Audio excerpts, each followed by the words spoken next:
Welcome to your piano lesson. If you're here for the first time, I am Gianluca Fronda.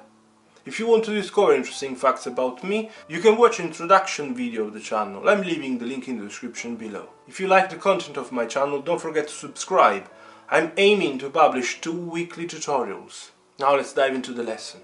Today I want to finally start talking about and using the 7th chord, and we will be using on the dominant, on the 5th. Let's try to make the point of the situation. I have until now explained, played and shown obviously the first 12 chord progressions using 1st, 4th, 5th and 6th. I've introduced the usage of the chord on the 2nd, and I've also introduced the usage of the chord on the 3rd. So you know now that you can use the chord on the 2nd, for example in C major is D minor, or the chord on the 3rd, that is in C major, is E minor. Today I stop again proceeding with the normal basic chord progressions. It was supposed to be the 13th and 14th, because the last time I said that from now on I'm going to show and explain in each tutorial 2 chord progressions. I've completed the package of the ones using the 1st at the beginning, the ones using the 4th at the beginning. I was supposed to start the ones using the 5th at the beginning. But let's take a break from the main, let's say, path and introduce the 7th chord. As I mentioned, I will be using on the dominant, on the 5th. In C major, the chord on the 5th is G, and indeed we are going to use the G7th. The chord progression I'm going to use today is 1st, 6th, 4th, 5th, and the 5th with the 7th. And we will discover now what it means and which one is the 7th. As mentioned, the chord progression is 1st, 6th, 4th, 5th. Those that already watched the previous videos, they know how to connect these chords. This is the basic one without the 7th. But since we are going to use the 7th, look what happened when we move from F to G. So this one is the position of the F. So we start from C in root position, then A minor by simply moving the G up to the A, then F major by moving the F up. Now, the 7th chord, how is it made? Remember the position.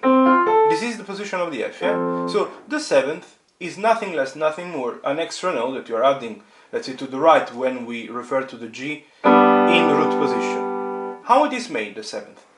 So 1st, skip 2nd obviously, 3rd, skip 4th, 5th, and this is the basic triad. Now skip 6th and add the 7th.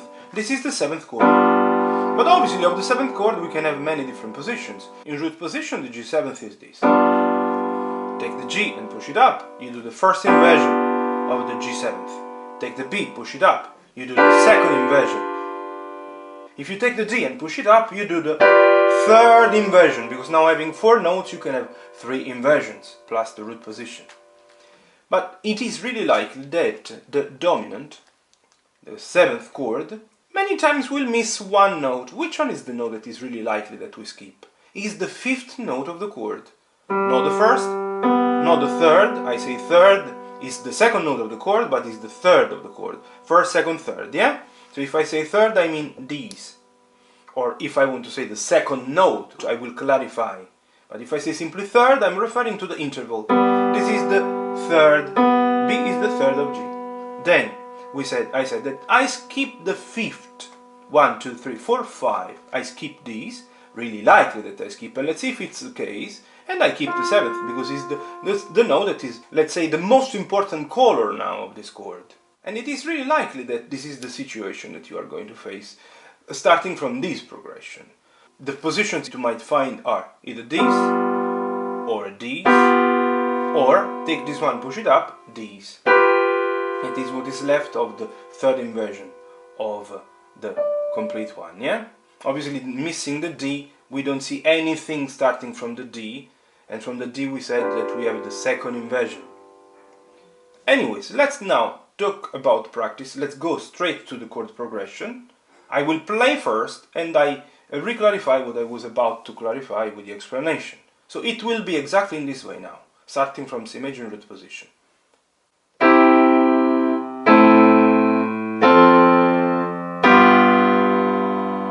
And indeed I confirm that is exactly what I said. Is one of the 3 possible positions that I have shown and explained. Let's now reanalyze. So from C you go to A minor, and you should know now. from A minor we go to F major. Now since I need F, this time I pin F.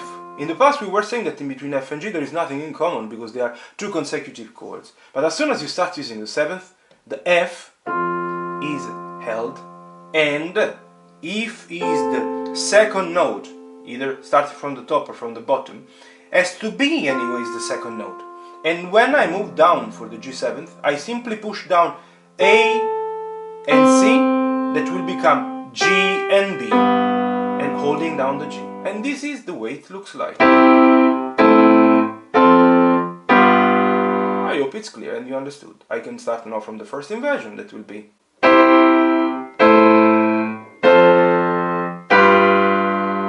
Also in this case, let's spend a few seconds clarifying. From C in root position, move to A minor, clear to you, G up to the A, holding the other two. From A minor to F, I simply move the E up to F, holding A and C.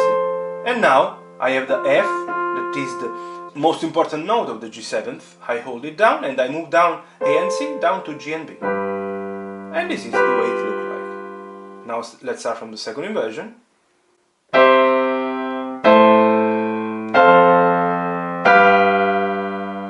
Obviously it can be played also here, yeah? And what did I do? I go back up. Moving from C in second inversion, I simply move up the G. Then, moving from A minor to F major, I move the E up to the F. And now hold F and push the other two down. And you have made the G7th. Obviously this is simply the start. Many more interesting chords will be discovered, and we will talk about modulations, how to move from one key to another one. The journey is really long and quite exciting. I really hope you've enjoyed the lesson. I really hope that all of you waiting for the 7th chord are finally now happy that I have explained what does it mean, 7th chord, and which one it is and how to use it. Let me know how it's going. If you found the songs using the chord progressions that I've explained until now, if you are making a list of songs using those specific chord progressions, obviously in specific parts of the song. If it's the first time you're landing on my channel thanks to this video, don't forget to subscribe and see you in the next one. All the best.